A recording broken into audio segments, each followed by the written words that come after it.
أعوذ بالله من الشيطان الرجيم بسم الله الرحمن الرحيم الصلاة والسلام عليك يا رسول الله السلام عليك يا رسول وعلى الله آلك وأصحابك يا حبيب الله وعلى آلك وصحابك يا حبيب الصلاة الله والسلام عليك يا نبي الله الصلاة والسلام عليك وعلى يا نبي آلك الله وأصحابك يا نور الله وعلى آلك وصحابك يا نور الله. میرا آقا دو عالم صلی اللہ تعالیٰ علیہ وسلم نے ارشاد فرمایا کہ جس نے مجھ پر جمعہ کے دن 80 بار درود پاک پڑھا اللہ تعالیٰ اس کے 80 سال کے گناہوں کو معاف فرما دے گا. آج ماشاءاللہ الحمدللہ جمعہ کا دن ہے اور ہماری خوش نصیبی یہ ہے کہ ہم مکۃ المکرمہ میں موجود ہیں الحمدللہ، اور ہمارے بس کچھ ہی فاصلے پر کعبہ شریف بھی ہے، تو اس کی بہت فضیلتیں آئی ہیں.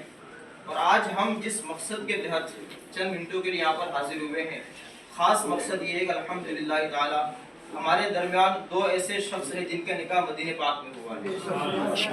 اور مدینہ پاک شہر کی ہم کیا ہی بات کریں، شاعر کیا خوب کہتا ہے نا کہ کون روتا ہے جنت کی خاطر رلاتی ہی عاشق کو یاد مدینہ.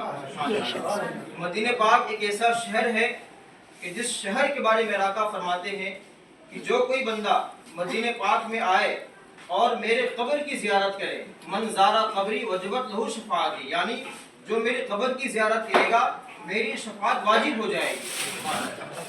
مدینہ پاک کو پہلے زمانے میں عربی میں یثرب کہا جاتا تھا. کیا کہا جاتا تھا؟ یثرب. یثرب کا معنی ہوتا ہے بیماریوں کا شہر، یعنی وہ ایک ایسا شہر تھا کہ اگر کوئی تندرست آدمی مدینہ پاک میں آئے تو بیمار ہو جائے. لیکن جب سے میرے آقا وہاں تشریف لے گئے، میرا قدم وہاں پر پڑے، وہ مدینہ مدینہ بن گیا. اور وہاں پر یہ کہہ دیا گیا کہ اللہ تعالیٰ نے ارشاد فرمایا کہ یہاں کی مٹی میں شفا ہے، اس کو ہم خاکی شفا بھی کہتے ہیں. تو مدینہ پاک کی بہت بہت فضیلتیں آئی ہیں. میرا آقا فرماتے ہیں کہ یہاں کا ایک عمل 1000 عمل کرنے کے برابر ہے. الحمدللہ تعالی ہمارے درمیان دو ایسے شخص ہیں کہ جن کا ایک عمل یعنی نکاح ہوا ہے، اور یقیناً ایک بار نکاح کرنا گویا کہ 1000 کا نکاح کرنے کے برابر ہے. تو مدینہ پاک یعنی شاعر کیا خوب کہتا ہے نا کہ مدینہ آنے کے لیے پیسے کی ضرورت نہیں ہے. شاعر کہتا ہے کہاں کا منصب کہاں کی دولت قسم خدا کی یہ ہے حقیقت، کہاں کا منصب کہاں کی دولت قسم خدا کی یہ ہے حقیقت، جنہیں بلایا ہے مصطفیٰ نے وہی مدینے کو جا رہے ہیں.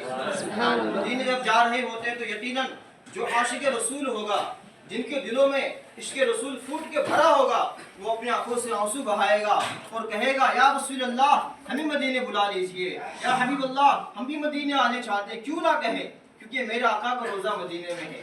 شاعر کہتا ہے میری الفت مدینے سے یوں ہی نہیں، میری الفت اور میری محبت مدینے سے یوں ہی نہیں ہے، بلکہ کیوں میرے آقا کا روزہ مدینے میں ہے. میں مدینے کی جانب کیسے نہ کھینچوں، میرا دل میرا جسم میرا ایمان کیوں نہ کھینچے، کیونکہ میرے آقا کا روزہ مدینے میں ہے. سبحان اللہ. میرے پیارے اسلامی بھائیوں، یقیناً مدینہ پاک کی کیا ہی شان ہے، میں کیا شان بیان کروں. اعلیٰ حضرت کیا خوب فرماتے ہیں میرے آقا کی شان میں کہ سرور کہوں کہ مالک و مولا کہوں تجھے، سرور کہوں کہ مالک و مولا کہوں تجھے، باغ خلیل کا گلے زیبا کہوں تجھے. آپ کو بتاؤں اعلیٰ حضرت کے بارے میں اعلیٰ حضرت کیا چیز ہے. ابھی چند منٹوں میں مجھے یاد آ گیا. اعلیٰ حضرت کی ذات ایک ایسی ذات ہے کہ جن کے صدقے ہمارے ہند میں سنیوں کا عشق بڑھا ہے. اعلیٰ حضرت ایک بہت ہی پیارا واقعہ، جب اعلیٰ حضرت مدینہ پاک تشریف لائے، آپ کی حاضری ہوئی، تو یقیناً آپ کے خواب میں تو اعلیٰ حضرت کے خواب میں میرا آقا بہت بار آ چکے ہیں، تشریف لا چکے ہیں، میرا کی زیارت بہت بار ہو چکی ہے. لیکن جب وہ مدینہ پاک آخری بار آئے تو بتایا جاتا ہے کہ ان کے دل میں یہ عشق پیدا ہوا کہ میں اپنے پیارے حبیب صلی اللہ علیہ وسلم کو ماتھے کی نگاہوں سے دیکھوں. یعنی خواب میں تو دیکھا ہی دیکھا ہے، لیکن ان کے دل میں یہ تڑپ پیدا ہوئی کہ میں اپنے پیارے حبیب صلی اللہ علیہ وسلم کو اپنے آنکھوں سے دیکھوں.